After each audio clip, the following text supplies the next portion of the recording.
Seja bem-vindo de volta para a segunda parte do Magazine Semear.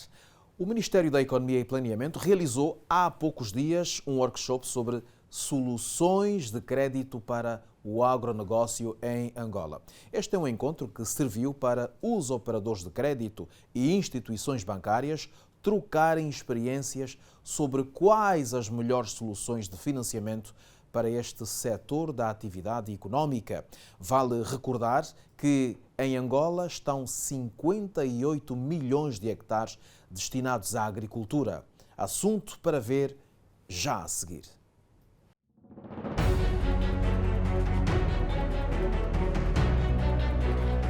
Em Angola, o agronegócio é um dos setores determinantes para o propósito do executivo angolano voltado para a diversificação da economia. Por esta razão, o executivo criou vários instrumentos de incentivos financeiros e não só, de modo que os empresários do setor tenham mais oportunidades de acesso ao mercado. É o próprio Ministro da Economia e Planeamento que a seguir destaca o enorme potencial que o país oferece para o desenvolvimento do agronegócio. Angola tem potencial para se tornar um dos países líderes no agronegócio em África, devido aos seus solos férteis, ricos e às condições edafoclimáticas favoráveis, adequando-se à criação de animais e à plantação das mais variadas culturas. Angola conta com mais de 58 milhões de hectares para exploração agrícola. No país, onde quase tudo parece estar por fazer, apenas 10 a 15% das terras aráveis estão cultivadas maioritariamente para a agricultura de subsistência. Contudo, atualmente, apenas 10 a 15% de cerca de 60 milhões de hectares de terra disponíveis para a produção agrícola estão a ser utilizadas. Isto representa uma enorme oportunidade de negócio, não apenas para os empresários, mas também para as instituições financeiras, bancárias e não bancárias, bem como para os investidores em geral. Para olhar sobre todos estes desafios e saber como levar o país a contornar a situação, o Ministério da Economia e Planeamento, em parceria com o Banco Nacional de Angola, realizou há poucos dias um workshop sobre soluções de crédito para o agronegócio em Angola. Decorrente dos vários encontros mantidos com os representantes das instituições financeiras, bancárias e não bancárias, empresários, cooperativas e associações empresariais sobre os principais constrangimentos e soluções para o desenvolvimento do agronegócio, tomamos a iniciativa de organizar este workshop como forma de promover o debate produtivo e harmonioso sobre as principais soluções de crédito para o agronegócio entre as partes que oferecem este produto, tanto o crédito. O encontro realizou-se no Museu da Moeda, localizado na Marginal de Luanda, junto ao Banco Nacional de Angola. Este evento que promovemos hoje constitui-se num espaço privilegiado para trocas de ideias, de modo a que instituições que lidam e financiam este setor possam apresentar suas experiências na concessão de crédito no mercado nacional, promovendo também uma abordagem sobre outros temas relevantes para o fortalecimento deste setor, como é o caso da transferência de know-how entre empresários e encontros B2B. O encontro, que teve duração de 5 horas, contou com 4 painéis de apresentação. No primeiro painel, o tema escolhido foi a qualidade dos registros da atividade de contabilidade e reporte da operação na análise do perfil do promotor e de registros de crédito. Nesta fase, a banca tem a responsabilidade de garantir que na checklist tenha a documentação que lhe permita fazer a análise do cliente e ter uma percepção se é possível aprovar ou não. Muitas das vezes poderemos nos deparar com situações em que, em função da complexidade do projeto, tenhamos que solicitar alguma documentação adicional. Entretanto, é responsabilidade também da banca garantir que, pelo menos na checklist que é partilhada com o cliente, tenha pelo menos 80% a 85% de documentação necessária para se tomar uma decisão. Fernando Chivinda e Gerson Agostinho, ambos representantes do Standard Bank, foram os preletores deste primeiro painel e partilharam as experiências do banco no processo de concessão de crédito ao setor agrário. Importa referir que o Standard Bank já financiou 35 projetos no valor de 158 mil milhões de kwanzas. Angola é a nossa casa e nós impulsionamos o seu crescimento. E uma das questões que tem se levantado muito na classe bancária, inclusive empresarial, é tanto qual foi a motivação que fez com que o Standard Bank participasse de forma agressiva e muito empenhado naquilo que é o projeto Aviso 10. Portanto, com a concessão de 35 projetos, nós tínhamos a obrigação de financiar até 15 mil milhões e nós financiamos 158 mil milhões. Portanto, e a resposta que temos dado é que, fundamentalmente, o Aviso 10 está alinhado com aquilo que é a forma de vermos Angola. Portanto, nós vemos Angola como nossa casa e é nossa obrigação, é nosso dever, nós impulsionarmos esse crescimento. Um dos desafios que nós encontramos muito no princípio deste projeto é que tínhamos situações em que os clientes apresentavam demonstrações financeiras que não era na dimensão da empresa. E nós, enquanto Standard Bank, nós temos a responsabilidade de garantir que não haja fuga ao fisco e que os relatórios que são tributados sejam estes que nós vamos avaliar.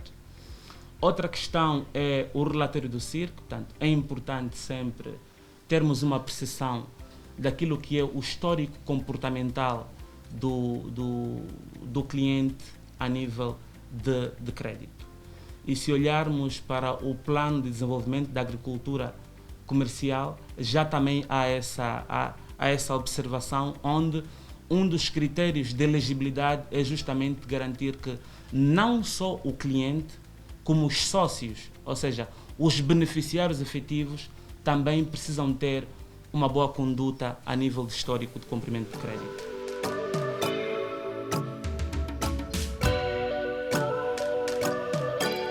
O painel também teve momentos de perguntas e respostas. Alguns participantes puderam expor dúvidas e deixar contribuições. O que vocês têm feito quando o projeto é viável e não há, da parte do promotor, experiência no setor? Muitas das vezes até exigem que tenha que ter na sua equipa de gestão, não é, técnicos que já têm formação no setor, e isto implica custos. Recrutar um técnico experiente, um engenheiro agrônomo, um técnico agrícola, implica custos. Portanto, o que é que os bancos podem fazer para minimizar essas situações? Em resposta, o Standard Bank disse estar atento a toda a situação e revelou estar a criar um modelo de plano simplificado de contabilidade agrícola. Como solução, o Standard Bank está a trazer à mesa, se calhar, a criação de um plano simplificado de contabilidade agrícola que facilite a adesão dos nossos promotores e de forma que seja uma atividade cada vez mais regulada e consigamos medir o seu crescimento e a sua performance. No segundo painel, Agostinho Felipe, representante do Banco IETO, com o tema Instrumentos de Financiamento para o Transporte de Cargas e Mercadorias. Já Miguel Atangua e Braulio Augusto ficaram com o terceiro painel, cujo tema foi sobre contratos futuros como alternativa complementar do financiamento bancário. Aqui é importante olharmos para a perspectiva de que era importante criar-se, ou pelo menos promovermos esta cultura, não é, de estabelecimento de parcerias ou de celebração de contratos à volta deste mercado, não é? Portanto, aquilo que tem a ver com o setor produtivo e mais concretamente aqui o agronegócio. Porque a uma dada altura isso era quase que inexistente ou pelo menos pouco expressivo. Daí termos mostrado os números dos últimos anos, mediante esse esforço que tem sido feito de promovermos então esta dinâmica. Agora é chegado o momento, de facto, depois de consolidados esses números, depois de se terem atingido essas metas, depois de se ter criado já esta cultura, é chegado o momento de facto, passarmos para aquilo que são algumas das ações apontadas pela FAO durante a sua apresentação, da criação, ou pelo menos da consolidação de mecanismos que permitam um melhor monitoramento, um melhor acompanhamento da eficácia destes contratos que são celebrados. No último painel, foi discutida outra forma de ajudar os empresários do agronegócio. O leasing operacional foi o tema escolhido. Pouco conhecida e usada no sistema bancário comercial angolano, esta ferramenta oferece soluções mais seguras para as partes. O leasing é uma atividade prevista na lei do regime geral das instituições financeiras. Pode ser operacionalizado quer por instituições financeiras bancárias, nesse caso os bancos, e também por sociedades de locação financeira. É um contrato que basicamente o banco ou a sociedade de locação compra um bem, né, mediante especificação do cliente. O cliente tem que dizer quais são as especificações deste bem, e o banco coloca a disponibilidade, ou seja, coloca o usufruto deste bem ao cliente. Os bens elegíveis para o produto de leasing são equipamentos agrícolas, informáticos, transportes, equipamentos industriais e bens imóveis. Colocando o banco o usufruto a favor do cliente, o cliente fica com a responsabilidade de pagar uma determinada renda. E tem a opção, no final do contrato, comprar este bem, ou seja, passar a ter a posse jurídica deste bem. Para os operadores interessados em avançar para as soluções de leasing, terão de saber escolher entre a modalidade do leasing operacional e do leasing financeiro. No leasing operacional, o locador, ou seja, a sociedade que compra o bem, chama para si a responsabilidade de conservação, manutenção do próprio bem. Não? O cliente simplesmente tem a responsabilidade de pagar as rendas. Caso aconteça algum sinistro ou algum problema com o bem, a sociedade de locação ou o banco é chamado a repor ou a substituir este bem. Já no leasing e no leasing operacional, obviamente, no início do contrato nós não temos aqui a necessidade, né, de termos um valor residual para o bem no final do contrato, porque parte do princípio que esta opção, né, não será exercida. No leasing financeiro é diferente. O locador passa a responsabilidade da manutenção e conservação do bem ao cliente, ou seja, é o cliente que tem que pagar a conservação, né, a manutenção dos veículos automóveis, tem que pagar também um seguro. Né? E no final, né, do contrato, quase sempre é exercido a opção de venda, ou seja, o bem deixa de ser propriedade do banco e passa a ser propriedade do cliente. Mariano Ferreira, representante do Banco Caixa Angola, falou sobre a experiência do banco no uso do produto leasing e nas vantagens que o produto oferece. Quais são as vantagens do leasing? Para os bancos, para o locador, que nesse caso podem ser os bancos ou as sociedades de locação financeira. Primeiro, é uma rápida resposta às necessidades dos clientes, tendo em conta que é um produto de fácil operacionalização, né? E também de fácil análise. Né? Num curto espaço de tempo, os bancos ou a sociedade de locação financeira podem ter a decisão de emprestar ou não o dinheiro ao cliente. Por outro lado, nós temos a mitigação do risco de crédito, porque a propriedade jurídica do bem é dos bancos, não, e não do cliente. Há aqui a flexibilidade dos planos financeiros mediante ajustes quer do down payment, quer do valor residual.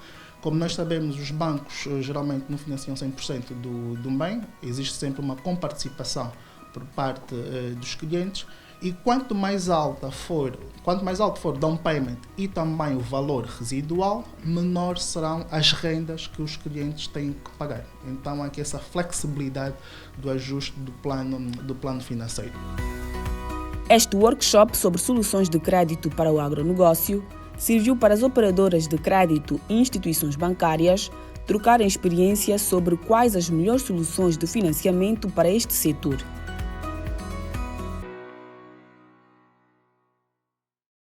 Assim chegamos ao final de mais uma edição do Magazine Semear. É sempre um prazer tê-lo aí desse lado, de onde nós vamos querer continuar a contar consigo daqui para a semana. Passe bem.